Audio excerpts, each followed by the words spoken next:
В Симферополе состоялось 23-е судебное заседание по делу Ахтема Чийгоза. Ни один из так называемых потерпевших на суд в назначенное время не пришел. На заседании адвокат Николай Полозов заявил о желании поехать в Киев, чтобы разыскать одного из потерпевших по делу Чийгоза. Речь идет о потерпевшем Худаносове, выехавшем на постоянное место жительства в Киев.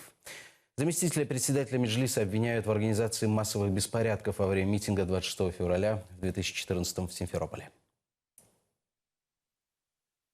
После обеда был допрошен один потерпевший, Кириенко. Это член казачества из селения Вилина Бахчисарайского района.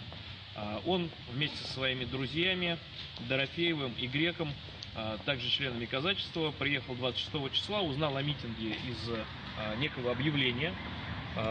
По его показаниям, которые он давал в зале суда, он стоял около сотрудников милиции и добровольно осуществлял им помощь в обеспечении общественного порядка. Пострадал от того, что его ударили по лицу несколько раз, трещина костей носа, также его ударили телескопической удочкой, на которой крепился флаг, и рассекли этой удочкой ему лоб.